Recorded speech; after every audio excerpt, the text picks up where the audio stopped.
Elder Race Part 6. Blood upon the Risers. Carlos. Boarding Craft 666, aka Beelzebub. Point of origin: Troopship Remember Shanghai.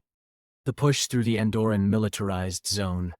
Orders: take and hold the bridge. Status: in transit. Carlos shook and shuddered in time with the ship as it bounced its way across the vibrant display of lasers, photon lances, and ultra-accelerated tungsten shells. Normal tactics in a normal battle were for the fighters to disable point defenses whilst capital ships kept the big guns busy, leaving it to the boarding parties to smash down the gates. Carlos had known from the start that this wasn't a normal battle. This was a clusterfuck of the highest proportions. It was so big, there was so much going on, that Carlos's battlenet couldn't take the strain. He'd had to switch to the squad battlenet and stay there. He had no idea what was going on out there. Good or bad, Carlos just had to do his job. Beelzebub shuddered again as something detonated too close to comfort. The pilots wouldn't tell them what was going on. No information on how many of their fellow boarding crafts were left. No information on how many enemy craft were left. It was bad for morale. The Marines traveled in their own pockets of calm, inside each of their own tiny boarding torpedoes. Each boarding craft held 60 torpedoes. Each torpedo held one Marine. When the boarding craft got into range of the intended target, they'd fire their payload of Marines at it.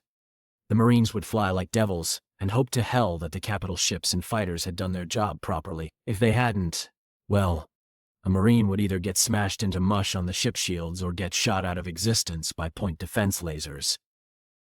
The life expectancy was not long. Carlos's heart was beating over time so hard that he felt his chest go tight with the strain. He needed that cold, that killer instinct that everyone knew him for, but he couldn't find it. He was just a scared kid alone in a tiny space as the monsters fought each other out in the black. He was so sweaty and so bent out of shape that his battle armor started to send him queries about his health. God damn, he was a professional. God damn! He was a professional. God damn. God damn. God damn. God damn. God D. Hey, Carlos, you okay in there, bud? Carlos's heart nearly stopped there and then. There was someone else in here. In his pod. Oh, Jesus, that wasn't right. Oh, Jesus. Oh, Jesus. God damn. Carlos, buddy, talk to me. It was the Sarge. He can see our heart rates on his battlenet, Carlos realized to his everlasting shame. Sarge knew. That snapped Carlos out of it like nothing else could. Shame. He'd never live it down. I'm okay, Sarge. Carlos gushed in breathless bursts. I'm, okay. Well, okay, boyo. That's all I wanted to know. Sarge said knowingly. I gotta check up on everyone. Make sure you're all tip-top murder machines. He clicked out of the private comm and started talking over the squad battlenet. Pilots are telling me we got 5 minutes till we're in range. Last-minute checks. Check your gear. Make sure you're strapped in good and tight. If we hit that station, and you ain't exactly where you're supposed to be, all that's gonna drop to that goddamn Xeno floor are blood and guts. Sound off! Each Marine shouted his name like a madman, the adrenaline making the voices as shaky as they came. Carlos! Carlos screamed, a little too loud, a little too shrill. Terry and Rock did the same. There were collective chuckles all around at the state of the newbies. We all ready? Am I loud and clear, Marines? Came the Sarge's voice, loud and demanding. Yes, Sergeant. Came the reply. What are we gonna give 'em? No mercy. How long are we gonna live? Forever. That's my boys. Lock and load. T-minus 1 minute. I'll see you on the other side. Nobody else spoke, but the Sarge started playing some old marching song through the battlenet. Carlos had to admit it was an interesting, maybe misguided, choice. It was all about an ancient paratrooper losing his life in the air, but the driving rhythm got to him, and he found himself singing along as if it was a battle chant. Soon enough, other voices joined him. Is everybody happy? Cried the sergeant, looking up. Our hero feebly answered, eyes. And then they stood him up. He leaped right into the blast, his static line unhooked. He ain't gonna jump no more. Just shouting the lyrics took his mind off things. The things that were gonna happen soon. Bloody things. The countdown started, the cool voice blaring its way through the music and the singing shouting Marines. Gory, gory. What a hell of a way to die. Carlos screamed, to give himself courage more than anything else as their torpedoes fired, and they shot out into the void. The G's built up and Carlos felt like his stomach was in his mouth, and his brain was on the ceiling. They were traveling at half the speed of light, and the acceleration caused his vision to dim and black as his brain cried out for reprieve. The only thing that kept him conscious was the timely intervention of his battle armor, that jammed him so full of drugs that he felt like he was going to jump out of his skin. The torpedo shook and wailed around him as it plunged through point defenses. Carlos fought back against the fear with everything he had. He screamed and shouted and stamped to keep the blood in his brain and the fire in his belly, and then there was impact. The torpedo fired off forward thrusters at the last possible second, slowing the screaming hell bullet that was Carlos just enough so that he wouldn't be reduced to red mush when he hit the enemy hull. He jumped and shuddered about in his harness as it ate through the hull, the reinforced teeth grinding away at the thick hull alloy. The grinding stopped. The floor fell away and Carlos dropped to the floor, nimble as a cat and ready to kill. He was greeted by Andorran and Karok fighters, their rifles up and already firing as he fell. Several shots glanced off his personal shields and Carlos fired wildly in response, using his superior speed and strength to his advantage in the face of greater numbers. He jumped and weaved and dodged and ran and smashed and shot his way amongst the group. He never gave them a clear shot. He could hear his trainers screaming in his head. "They get a clear shot, and you're dead. You're dead, you hear. If you're in the open, never stop, never falter. That's how you live." The fight lasted barely 45 seconds before Carlos had downed all 5 of his opponents. He stood breathing heavily over the bodies, trying hard to register what he'd done as Xeno blood dripped from the stock of his rifle. He keyed into the battle limit. This is Private Carlos. Anybody out there? He was met with nothing but static. They'd blocked off all unregistered comm signals on the station, which was basically standard practice.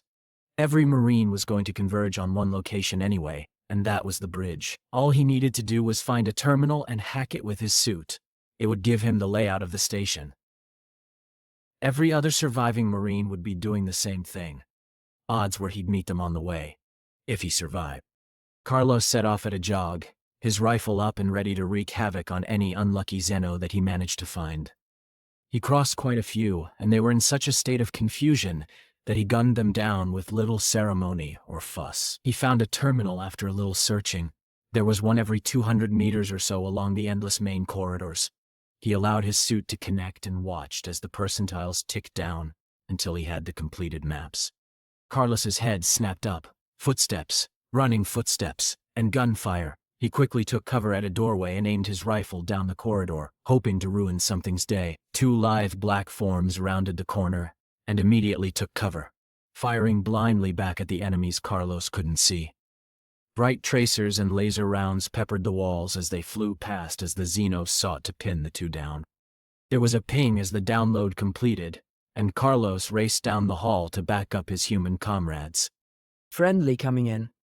He shouted, even as one of the combatants whirled and shoved his weapon in Carlos's face. There was a moment frozen in time as he tried to recognize Carlos with only his voice to work with. Carlos, Hey, Terry. Rock's here too. I got maps. This is turning out to be a walk in the park. Terry said brightly, and was most likely beaming inside his battle helmet. He continued to fire bursts down the hallway as Carlos checked his maps for an alternate route. Judging from the amount of projectiles and light bursts being thrown at them from that particular hallway, there was no way through there. Terry! Carlos shouted above the noise. Terry, I have an alternate route. Frag 'em, and let's go. Roger. Rocks! Lay down some claymores. We're bugging out. Aye, aye.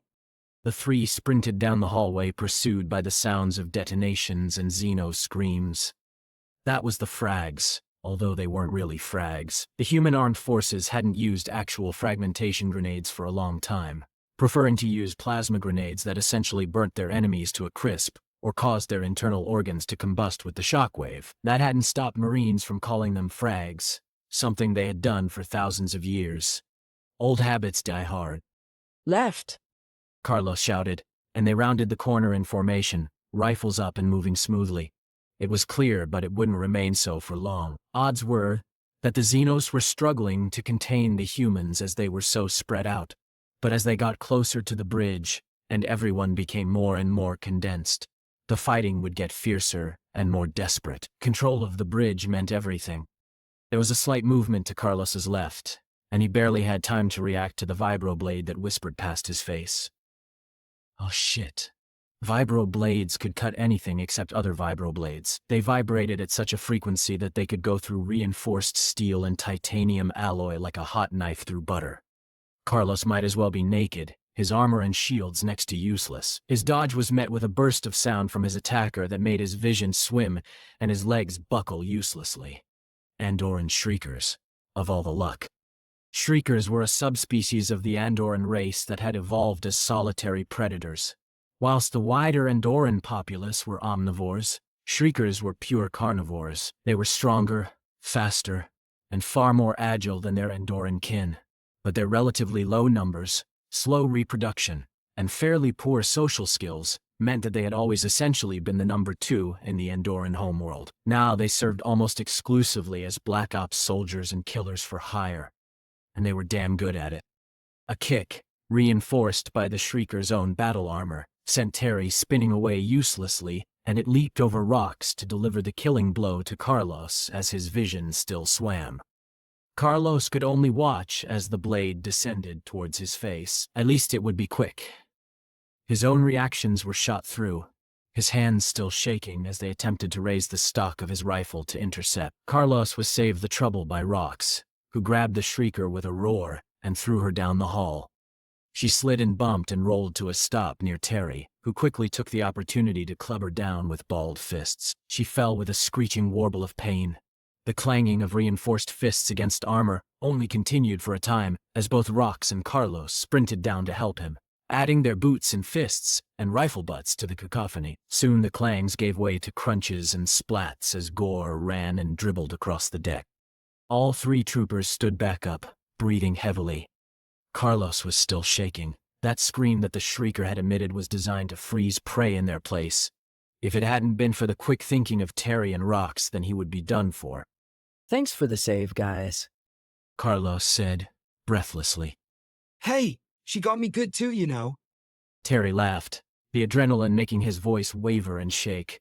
He was sporting a solid dint on the chest piece of his armor from her powerful kick. Guys. Rox said quietly, in his ponderous manner of speaking. Both Terry and Carlos turned and looked as Rock pointed down the corridor. There were 4 blood-soaked figures lying about in various states of dismemberment. Red blood. All 3 approached the human corpses carefully with their weapons ready, leery of any potential booby traps or pouncing Shriekers. That's the Sarge. Terry whispered, pointing to the stripes lacquered onto the body's arm. His helmet had been cut open and his face shot away. Sticky red blood coated the floor and walls, as each of the other bodies lay in similarly terrible poses, scattered about like a horrible jigsaw puzzle that had been thrown away in frustration. Carlos felt himself go cold. The killer instinct that had so far eluded him in this action now came back to him, as if it had never left. He was steel. What do we do? Terry asked Carlos. We do our goddamn jobs. Carlos snarled. We're taking the bridge. Indrom Winchester. Bridge of the Leviathan. Reclamation Armada flagship. Push through Andoran militarized space. Androm ground his teeth imperceptibly. First, the betrayal of the board, and now these worms were attempting to stand between him and the glory of humanity, triumphant. But he would willingly admit that the client races, soon to be slaves, were far better prepared than he ever thought possible. The planet crackers were proving to be the greatest problem of all. Protected from harrying and direct attack by enemy fighters and capital ships, the planet crackers were firing high-velocity solid rounds into the human formations with impunity. Humanity stood before the meat grinder, and they were being torn apart. He'd already lost half of the attacking force, giving twice as good as they got. The sad fact of the matter was that humankind was vastly outnumbered, despite each human ship that fell taking at least 2 or 3 enemy ships with them. The odds against them remained at 10-1. It was the planet crackers. Always the planet crackers. If only they'd thought to build some galaxy lances, then there would have been no way that this piddling resistance, no matter how numerous, would have been able to stand against them. But the board had stood against him on this, claiming that such destructive weapons should never be employed in civilized space again. Always the damn board. The board this, and the board that. It was the board that had always stood against the rightful progress of man. And it was because of them that he couldn't win this time. There were just too many Xenos and too few humans. Well, for now. Androm's face remained stony, but inside he was smiling wickedly. Now, there was no one to stop him from molding the human race into what he saw fit. In just a few months, millions of Winchester loyal troopers would mature and sweep out from his hidden training facilities.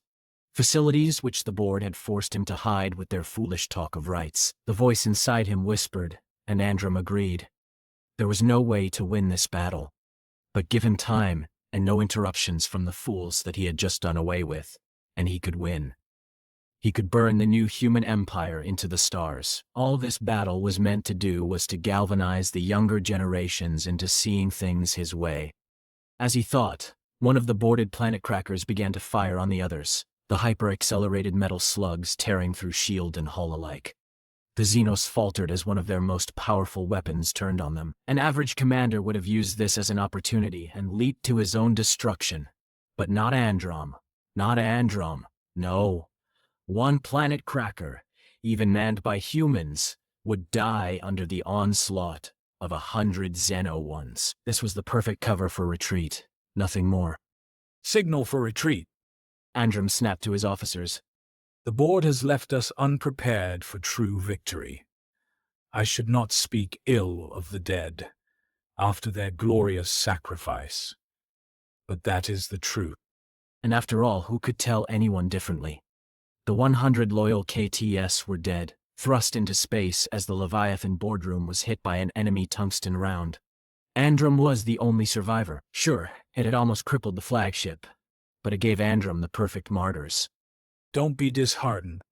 Androm allowed himself to smile, the action feeling strange on his face. Humankind will return to lift these savages up from the dirt. The fight to the bridge of the planet cracker had been long and hard. Carlos had lost his helmet along the way, and blood ran down the side of his face, stinging his eyes. Terry was limping, and rocks had been run through with a vibroblade. His battle armor had saved his life, clamping the wound with staples until more permanent surgery could be done. The scream of pain that Rox emitted when the armor had done its job was the loudest sound that either Terry or Carlos had ever heard him make. They'd been finding bodies of their comrades, alone or in twos and threes, surrounded by mounds of Xeno dead along the way, pushing the imperative needs of the human warriors aboard the planet cracker home to Carlos. We need to regroup and fast. As soon as they had reached the bridge, Carlos had disabled the communications restrictions, allowing the remainder of his squad to link up to the BattleNet. This is Private Carlos to all remaining Marines. The Sarge is down. Terry, Rox, and I have taken the bridge. But we can't hold it for long. I'm highlighting potential choke points on the station. Choose a squad and hold them. It'll take some pressure off us while we wreak some mayhem along the line. The confirmations of the surviving Marines, some 20 from their pod in total, were filled with varying degrees of relief and quiet sadness. There were supposed to be hundreds of Marines aboard the battle cracker, as there were supposed to be at least 10 boarding craft aimed at it. It appeared that only Beelzebub had made it through. The Marines, trained to take up leadership roles as soon as necessary, quickly formed into squads based on proximity to each other and the objective. Carlos watched on the BattleNet as they hoofed it to the choke points, hoping against hope that they didn't get taken out along the way. Carlos was no fool. This battle was already lost, but there was nothing else to do. Attempting to get off the station and retreat in a battle of this magnitude was akin to throwing a small fishing boat into a tropical cyclone. At least on the station, they would have a fighting chance. No! No! No! Terry was beating his fists against a console. What? What is it? Carlos snapped. The Armada is retreating. Rox, who had been patiently using the weapon systems to pour slug after slug into the Xeno lines, merely paused before muttering, What a hell of a way to die. Carlos laughed bitterly. There was no hope for them now. They'd been left behind. Already, Xeno boarding parties were heading towards the planet cracker that had dared turn against its brethren. Carlos thought quickly. He could save the men still on the station. He could do it. I have a way to save them. Carlos said to Rox and Terry. The only problem is that we'll probably die. Well, shit, Carlos. Terry said sardonically. You're giving me some great options here. You or you out? Carlos demanded. I'll do it by myself if I have to. I'm in, motherfucker. Terry answered. I ain't gonna leave you behind. Rox? All the way. Carlos nodded at them both before keying into the BattleNet. Here's the situation, ladies and gentlemen. The Armada's bugging out. You got 10 minutes to make it to an escape pod and go back home before the Xenos start pounding down the door. We'll hold them for as long as possible. We've lost this battle, but you guys can live. I'm uploading all the data you'll need to get onto the escape pods. Once you're through the relay, just activate the beacons, and you'll be fine. It's been a pleasure, but that'll be the last you'll hear of us. Good luck. Carlos deactivated the BattleNet for his armor, and Rox and Terry did the same. Okay, Rox. You keep doing what you're doing. Make a nuisance of yourself. Rile them up. I don't care what you hit. Just keep their eyes on us and not on the guys hoofing it out of here. Terry, you and me are on point defense. Activate everything. We gotta keep those bastards off this station for as long as possible. Clear? Clear. All right, let's get this show on the road. The space around Carlos's planet cracker lit up like a light show.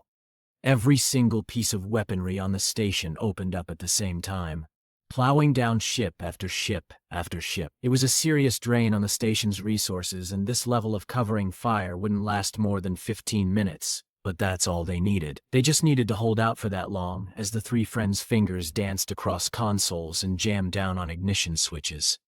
Missile after missile, round after round, poured non-stop until barrels overheated and power levels ran low. The end was nigh. Corporal Stevenson. Escape pod. In transit to human territory. Stevenson stared out the viewport of the escape pod in awe at the show he was witnessing. All around the pod were lifeless husks of metal and flesh, leftovers from the failed push through the zone.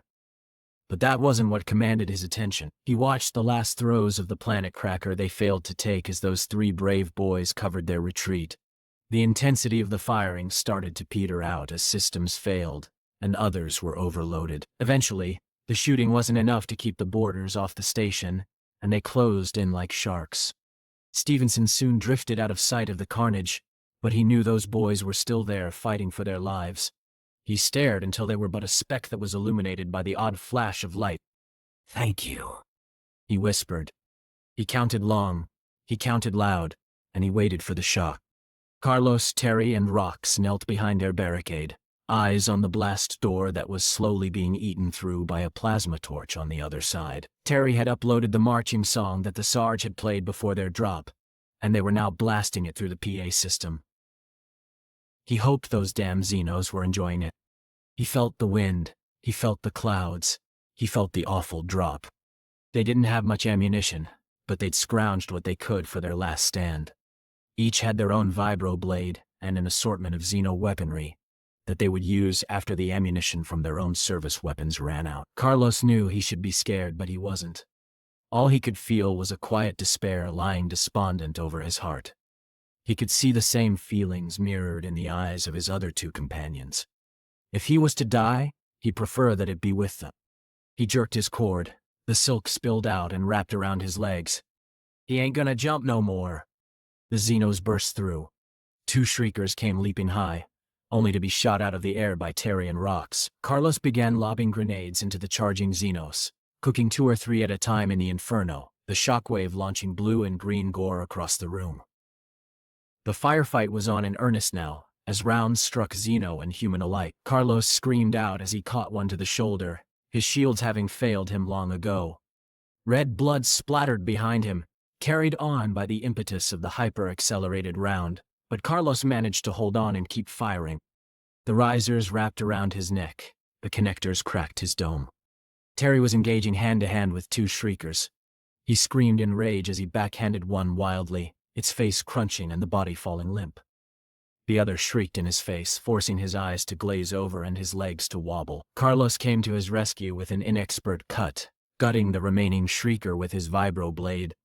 The lines were snarled and tied in knots around his skinny bones. Rox was bowled over by the snarling feral form of a berserking Pythrian, the enraged being more beast than sentient. It ripped off his helmet and tore apart Rox's face as he lay screaming below it. Terry and Carlos watched in horror as Rox lay still, and his blood slowly spread out in a great circle with his body at the center. The canopy became his shroud as he hurtled to the ground. Terry fetched an almighty kick to the Pythrian that had killed Rox, cracking bones and pulverizing organs. The thing retched and died, leaving Terry in much the same state as it had been, slavering and howling in rage at the loss of a friend. He ain't gonna jump no more. Carlos reached out to stop him, but he was struck by something in the chest that made him feel cold and heavy. His legs gave way, and he crumpled to the ground, his strength leaving him all at once. He lay there, his vision fading, as he listened to Terry go about his last stand with the desperation and rage born from imminent death. Gory, what a hell of a way to die. Gory, what a hell of a way to die. Gory, what a hell of a way to die. He ain't gonna jump no more. Carlos slept. His fight was over. For now.